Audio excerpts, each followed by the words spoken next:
안녕하십니까. 응용생명 빅데이터 융복합 세미나의 발표를 하게 된 강양재입니다.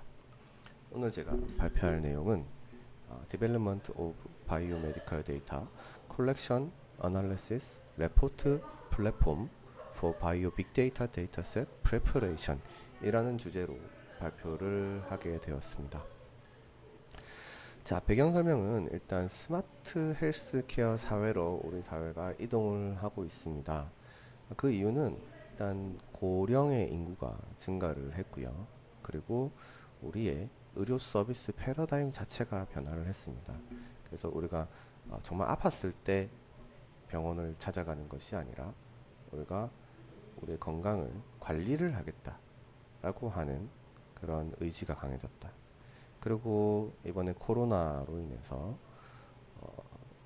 자가격리 혹은 좀 전문가한테 좀 더 전문가한테 나의 상황을 좀 컨설팅 받고 싶은 욕심 뭐 등등, 그리고 원격 의료가 필요 없는 우리의 사회라고 하지만 점점점 우리는 시골에 뭐 보건소가 있긴 한데 이 보건소에서 내가 설명을 들었더니 아무리 봐도 돌팔인 것 같고 뭐 이런 것들, 그런 것들을 극복할 수 있는 좀 더 전문가한테 컨설팅 받고 싶은 그런 니즈들이 있고요. 이제 그런데 이 니즈를 만족시킬 수 있는 기술이 이제 있다는 겁니다. 그 기술이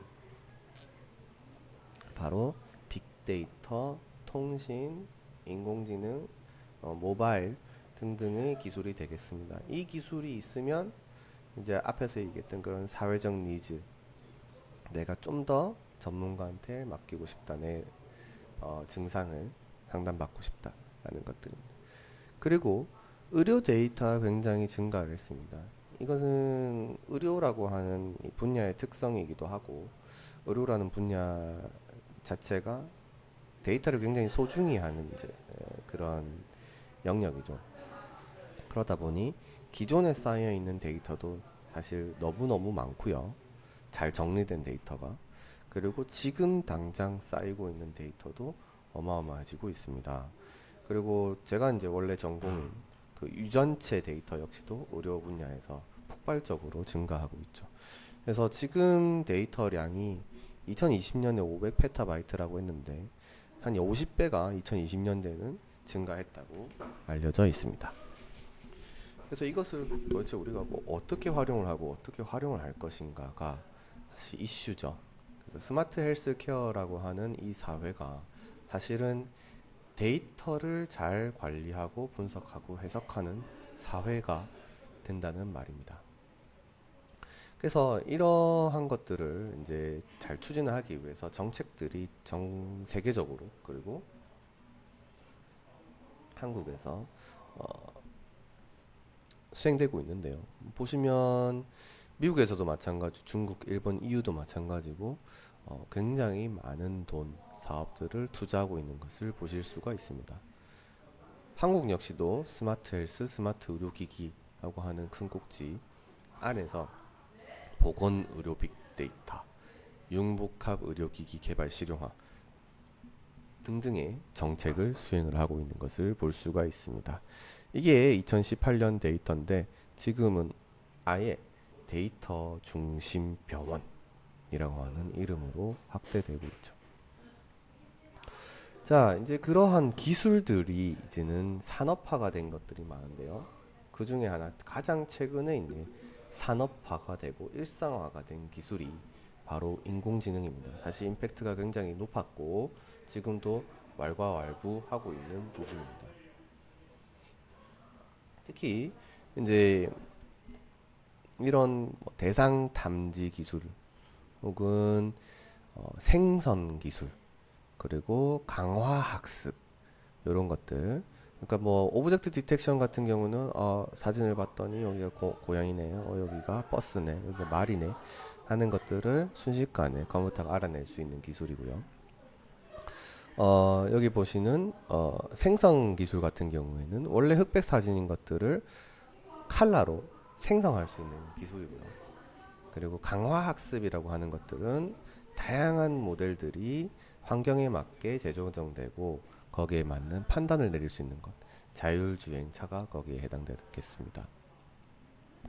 그리고 이 기술들을 우리가 일상적으로 굉장히 많이 쓰고 있습니다. 잘 모르고 있었는데 쓰고 있었어요. 그것이 뭐냐면 바로 우리 넷플릭스. 그러니까 넷플릭스를 키면 내가 좋아하는 것일지도 모르는 그런 영화들이 제일 먼저 앞에 뜨죠. 그것이 바로 기계학습을 통해서 추천을 하고 있다라는 겁니다. 근데 이제 넷플릭스 같은 경우에 스스로가 저희는 기계학습 회사가 아니에요 라는 말을 또 해요.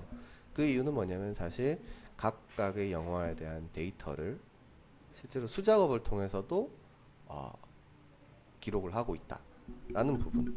그래서 머신러닝이 순순히 정말 뭐 아무 데이터를 막 집어넣어 가지고 결론을 내는 게 아니라 실제로는 일상적인 산업화 쪽에서는 굉장히 큐레이티드된 그런 데이터를 활용해서 마지막 단에서 기계학습을 활용하고 그 기계학습 기반으로 추천을 한다라는 얘기가 되겠습니다.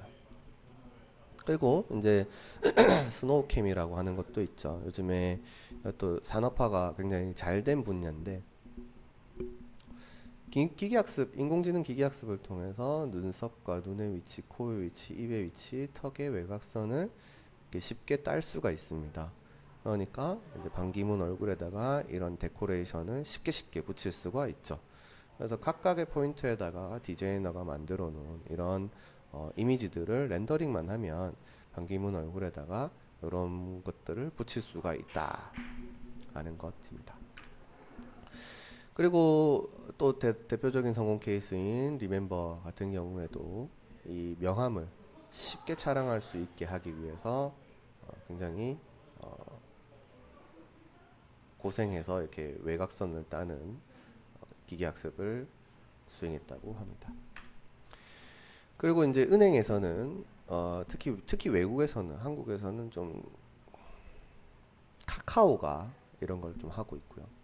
외국에서는 굉장히 일찍부터 사용자의 카드 사용이 예측된 패턴이 아닐 경우에는 경고를 주게 돼 있어요. 예를 들면은 저희도 이제 이제서야 좀 그런 게 있는데 갑자기 우리가 해외 결제를 하게 되면 이 결제가 네가 결제가 한 게 맞냐고 연락이 오죠. 그런 것들을 원래는 룰 기반으로 했습니다. 갑자기 해외 결제 안 해? 알려줘. 근데 그게 아니라 이제 이 사람의 금융 패턴을 분석을 해서 해외 자주 결제하신 사람들한테는 안 알려줘요. 근데 결코 중국에서는 결제하지 않은 사람이 중국 결제가 나왔을 때는 알려주고, 이게 바로 각 개인에 맞춰진 예측 시스템을 돌렸다라는 게 되겠습니다. 네, 이 카카오뱅크가 이 부분을 좋은 모형을 만들어서 서비스를 하고 있고, 그래서 오직 온라인 데이터만 가지고도 성공적인 뱅킹을 하고 있죠. 그리고 뭐 우리가 잘 알고 있는 스팸 필터. 옛날에 우리가 다음에서 사용하던 한메일은 스팸 필터가 엉망이었습니다. 우리가 구글을 쓰면서 스팸을 너무 효과적으로 분류할 수 있고 우리가 메일 시스템을 좀 편리하게 쓸 수가 있게 되었죠. 아까 말씀드렸던 자동차 자율주행 역시도 인공지능을 통해서 수행하고 있고, 현재 테슬라 차를 사면 완전 자율주행은 아니지만 자율주행에 준하는 그런 서비스를 받을 수 있습니다. 그래서 실제로 테슬라 차를 구매를 해서 활용하고 있는 사람은 정말 혼자 운전하는 기분이 아니라고 하죠. 그래서 서울에서 부산까지 편리하게 마음 편하게 운전할 수 있다 라고 합니다. 그리고 챗봇은 뭐 또 이것도 인공지능의 하나인데, 적절히 우리가 질문을 하면 이 질문에 대한 어떤 이미지라고 하면 안 되죠. 어떤 의미를 해석을 하고 그 해석된 의미에 준하는 답을 이렇게 주게 됩니다. 그래서 어쨌든 답은 다 적혀져 있죠. 우리가 FAQ라는 게 이미 데이터가 쌓여 있지 않습니까? 근데 우리는 그것을 뭐 힘들게 검색을 해서 쓰거든요. 근데 그게 아니라 우리가 적당히 얘기를 쓰면은 인공지능이 여기서 핵심어를 추출을 하고 이 핵심어들과 가장 가까운 FAQ들을 돌려주는 그런 시스템이 되겠습니다. 그래서 법을 전혀 모르는 일반인과 인공지능 팀이 법을 전혀 모르는데도 사람과 변호사를 제쳤다 하고 하는 기사가 2019년에 난 적이 있었습니다. 지금 그래서 굉장히 요 법률 쪽에서는 AI 회사들도 생겼고 뭐 워킹도 잘 한다고 하는데 문제는 이제 넘어야 될 산은 사람이죠. 사람보다 못한다는 게 아니고 사람이 가지고 있는 그 어서리티를 넘기가 좀 힘들죠. 의료도 마찬가지입니다. 뭐 법을 전혀 모르는데 AI가 1등을 했다 했을 때 사람의 권위를 AI가 넘을 수 있냐 하는 건 불가능합니다. 불가능하고 사람의 권위를 보조하는 그런 시스템으로 계속 개발을 하고 있죠. 어떻게 넘어가겠어요? 사람이 사는 세상인데.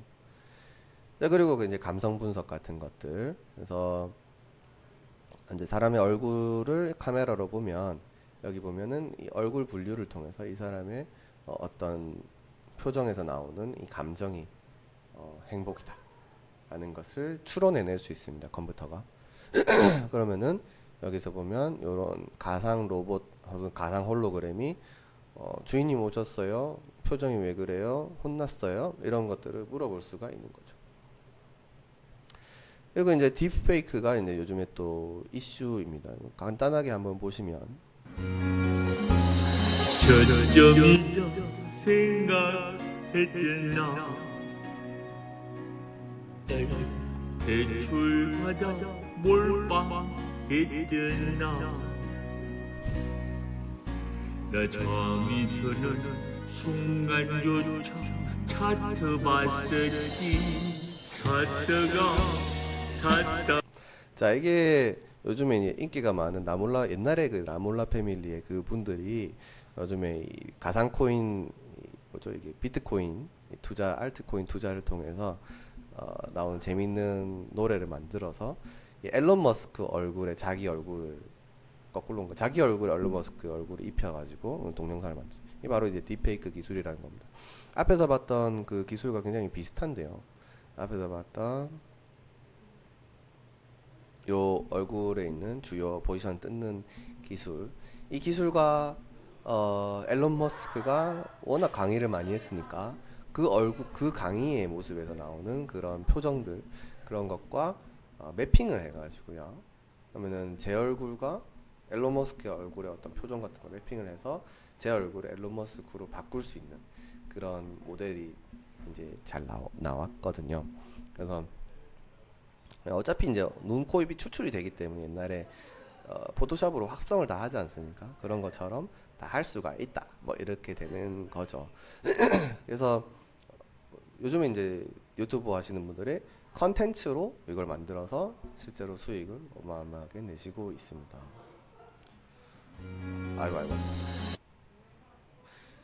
그래서 이제 이런 다양한 인공지능 기술들, 기계학습 기술들을 우리는 융합 한문을 통해서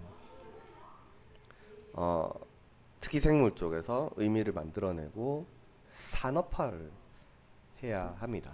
그래서 융합 한문의 대표적인 게 사실 생물 정보학이죠. 이미 이름에서도 아시다시피 생물학과 정보학이 섞여 있는 학문입니다. 근데 학문 간의 융합은 너무너무 어렵습니다. 이게 이미 뭐 정보학을 하고 있는 사람, 이미 생물을 하고 있는 사람들 뭐 얘기를 해봐도 각각의 분야들은 굉장히 뭐 통계에 마찬가지고요. 굉장히 보수적이에요. 자기만의 방향성을 확실하게 가지고 있고 자기만의 언어가 있고요. 그리고 폐쇄적입니다. 그러다 보니 이제 디스커션을 하게 되면 서로 공격적이 되는 경우도 대부분이 그렇다고 보시면 됩니다. 무시를 한다거나 어떻게 이런 것도 몰라. 뭐 아휴 되겠나 이런 식의 가 되죠. 그래서 그리고 사실 굳이 제가 그걸 왜 해야 돼요? 라는 얘기도 변화에 대한 회의 이런 것들이 있습니다. 이게 뭐 왕자의 게임에 나오는 그런 가문들인데 이 가문들 죽도록 싸우죠. 마찬가지입니다. 근데 여기서 가장 중요한 어떤 소양은요. 우리가 동양 철학에서 나오는 그런 관용에 대한 자비로움, 관용에 대한 것들이 되겠습니다. 그래서 배우고 싶어? 그러면은 내가 가르쳐 줄게. 여기서 구양봉이 이제 엎어지죠. 엎어져서 이제 반격까지 했으나 친절하게 우리 주성치가 가르쳐 줄게 하는 거. 그게 바로 이제 오픈 소스 이니셔티브라고 하는 이제 운동입니다. 특히 이제 컴퓨터 쪽에서 시작이 된 거고, 컴퓨터 쪽이 사실 굉장히 진보적이죠. 진보적이다 보니 이제 이 무료라는 얘기가 아니다. 소프트웨어의 어떤 자유, 프리덤을 얘기를 한다. 우리가 지식을 공유를 하고 지식 간의 어떤 시너지를 얻어서 더더욱 큰 프로젝트가 될 수 있도록 하자. 그래서 굉장히 많은 우리 거대한 것, 우리 이미 뭐 잘 알고 있는 이런 것들이 다 이제 오픈 소스 커뮤니티에 포함되어 있고, 그 커뮤니티를 활성화시키면서 자기네들 브랜드도 확립해 나가는 그런 선순환 구조가 이미 이해가 되어 있죠. 그래서 기술 공개를 통한 명성 확대 시장. 이 정말 PI보다 실제 기술을 가진 학생 연구원들이 명성을 떨칠 수 있다. 일저자만 주목받는 현상을 해결할 수 있다. 라는 게 바로 이 오픈 소스 이니셔티브의 어떤 우리한테 있을 수 있는 그런 효과가 되겠습니다. 이건 싫어하실 수도 있긴 하겠네요. 근데 학생들 입장에서는, 그리고 우리 제자들 입장에서는 자기가 가지고 있는 그 기술에 대해서 어떤 레커그니션을 받고 싶은 욕심은 분명히 있죠. 그 욕심을 해결해 줄 수 있다면 더 열심히 할 수 있는 계기가 될 수 있긴 합니다. 그래서 GitHub라고 하는 사이트는 실제로 이런 식으로 자기가 했던 일들을 정리를 하고, 자기가 참여했던 일들도 정리를 하고, 여기에 따봉을 몇 개를 받았는지를 통해서 실제로 취업에 활용하기도 합니다. 그래서 오히려 역으로 또 이런 것들 또 작업하는 사람들이 있어요. 일부러 이렇게 막 좀 띄우려고. 근데 원래 순기능은 자기가 실제로 참여했던 프로젝트에 대해서 이제 잘 설명하고 홍보하기 위한 게 좀 있죠. 그리고 이제 이 오픈 소스라고 하는 게 굉장히 중요한데, 특히 의료 쪽이 중요합니다. 이 뭐가 중요하냐면 우리 식물도 마찬가지고요. 재현성 문제. 재현이 안 되는 연구가 너무 많아요.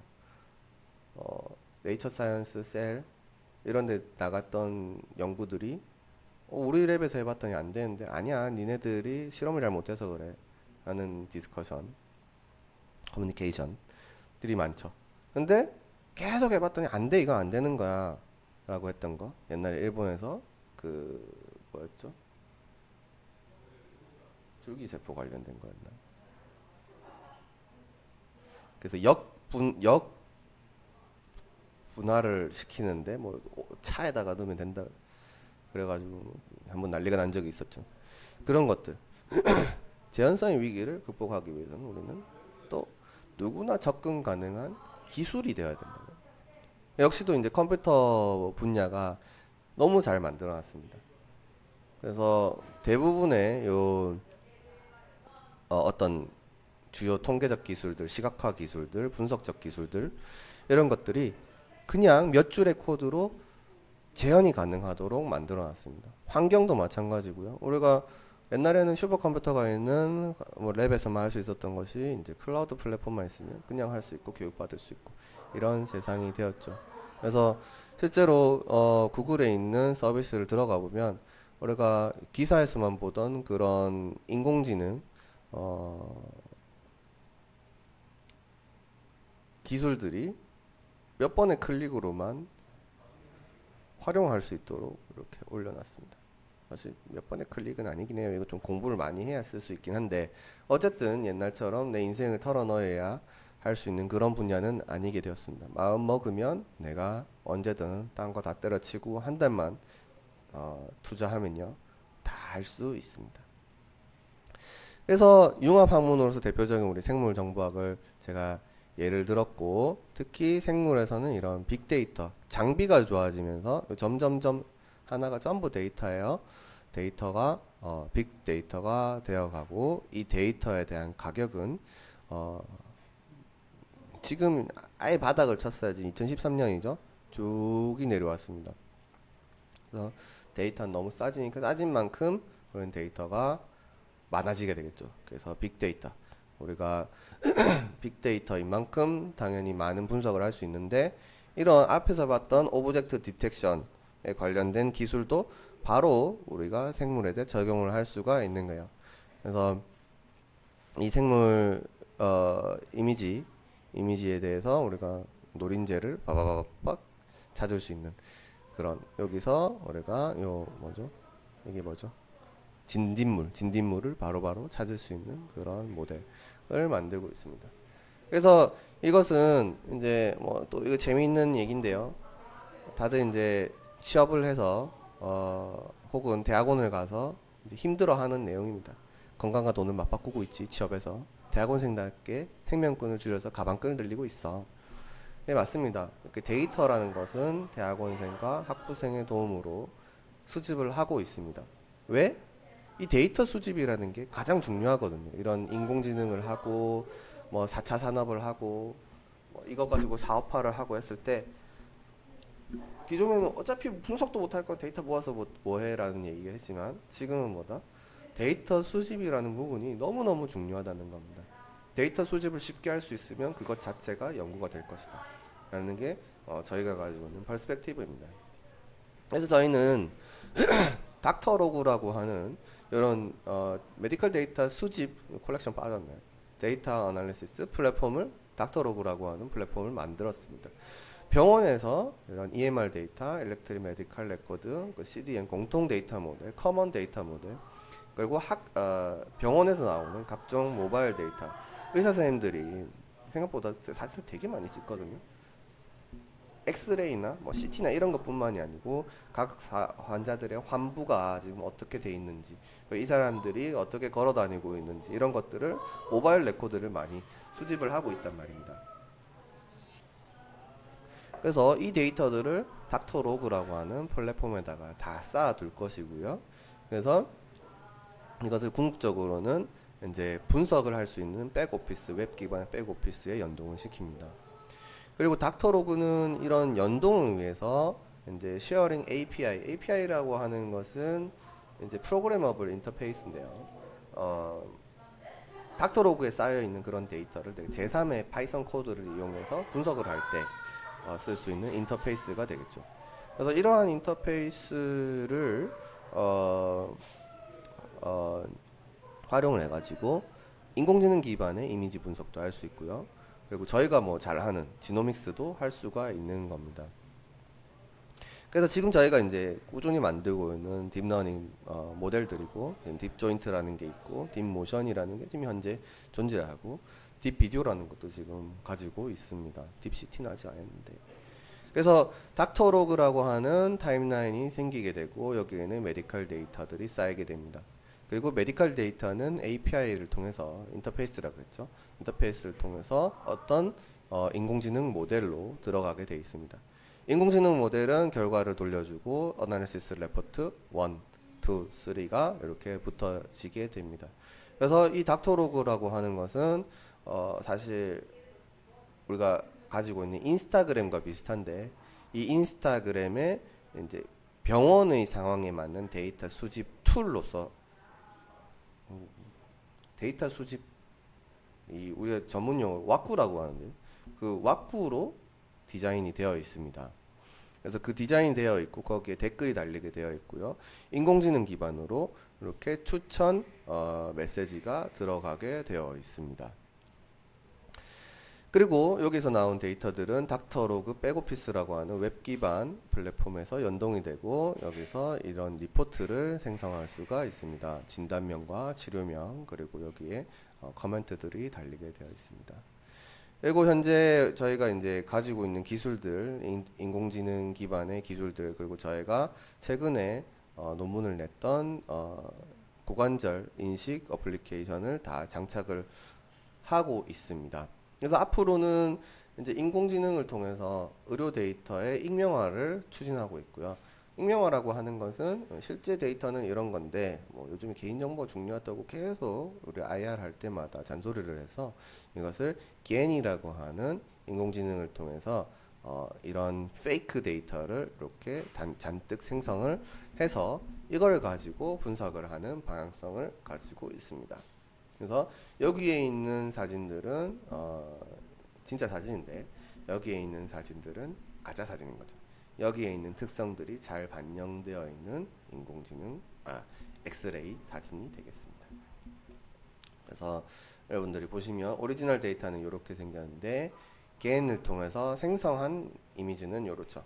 근데 문제는 뭐냐면 이제 여기서 원래 뼈가 가지고 있어야 되는 어떤 주요 특성들이 많이 망가지는 걸 볼 수가 있어요. 그래서 이것들을 최대한 살리면서 우리가 인공지능을 개발을 하고 있고요.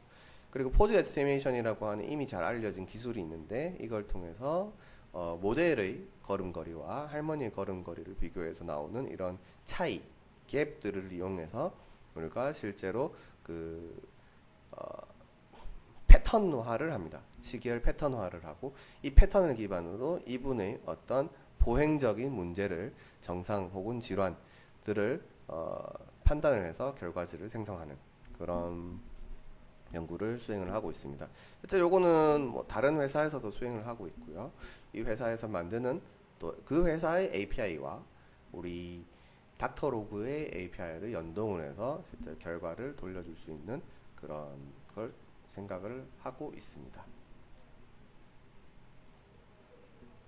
네, 그래서 실제로 저희가 이제 닥터로그라고 하는 제품을 출시를 했고요. 그래서 이 제품을 설명을 드리면 환자 정보 관리를 할 수가 있고 여기서 환자명 집어넣고 여기서 케이스 집어넣고 그래서 음성 녹음, 사진 동영상, 파일 첨부, 설문지 작성이 가능하고요. 그리고 댓글 기능이 있어서 의사들 간의 커뮤니케이션이 가능합니다. 그리고 이제 이 설문지 작성 부분이 굉장히 강력한데 왜냐하면 설문지가 의료 데이터에서 굉장히 큰 빅데이터 중에 하나거든요. 그래서 우리가 설문지라는 것 자체가 데이터 콜렉터 중에 하나이기 때문에 이 설문지를 닥터로그에 집어를 넣었고요. 그리고 공개 케이스라고 하는 타임라인이 있어서 의사 선생님들끼리 자기들끼리 사실 데이터 공유하는 거 싫어합니다. 하지만 내가 분석을 했을 때 전혀 모르는 거 있을 때는 디스커션 하고 싶어 하죠. 그랬을 때 누구를 초대를 해서 이 케이스를 에 대한 의견을 요청을 할 수 있는 그런 부분을 만들어 놨습니다. 그리고 이제 본인의 데이터 중에서 이제 계속 관심이 가는 케이스 같은 거를 팔로우 할 수 있도록 만들어 놨고요. 그래서 특히 이 오픈 케이스가 이제 의사들 간의 소통을 위한 창구로서 역할을 할 것이라고 생각을 하고 있습니다. 그리고 의사 선생님들도 이제 대학원생들이랑 마찬가지로 특히 대학병원에서는 데이터 수집을 하는데 밤을 새요. 그러니까 데이터 수집을 열심히 하긴 했는데 데이터를 정리를 하는데 밤을 새거든요.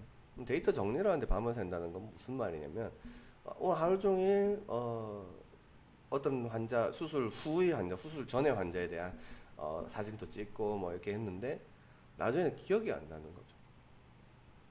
내가 분명히 수집을 했는데 기억이 안 나. 카카오톡으로도 보냈고 했는데 기억이 안 나. 그러면은 얘는 정말 밤새도록 PPT만 만들고 있는 거예요. 사실 잠도 부족한데 의사 쌤들은. 그래서 사실 닥터로그를 통해서 정리를 해놓으면 그게 한 방에 정리가 되죠. 근데 이것을 결과지로 냈으면 좋겠는데 그것은 우리가 웹 기반의 백오피스로 바로 리포트를 작성해서 낼 수가 있습니다. API 기반의 어떤 연동을 통해서 우리가 분석도 의뢰할 수 있고요. 그래서 우리가 닥터로그라고 하는 요 데이터 컬렉션, 어널리시스, 인터프레테이션 플랫폼을 이용하면 우리가 바이오 의료 빅데이터의 어떤 중심축이 될 수 있는 하나의 포지셔닝을 저희는 생각을 하고 있습니다. 그래서 궁극적으로 이제 영구적으로는 정말 훌륭한 데이터 셋들이 닥터로그를 통해서 나오기를 기대를 하고 있고요. 닥터로그를 통해서 데이터 셋이 계속 나오게 되면 이 데이터 셋을 통해서 굉장히 많은 연구가 될 것이라고 기대를 합니다. 뭐 학생들도 마찬가지고 아니면 우리 학교뿐만 아니라 외국에서도 우리 데이터셋을 이용해서 이러이러한 분석을 해봤더니 이러이러한 결과들이 나왔다라는 얘기를 해줄 수 있도록 그렇게 기대를 좀 해봅니다. 네, 이상 저의 발표는 마치도록 하겠습니다. 경청해주셔서 감사합니다.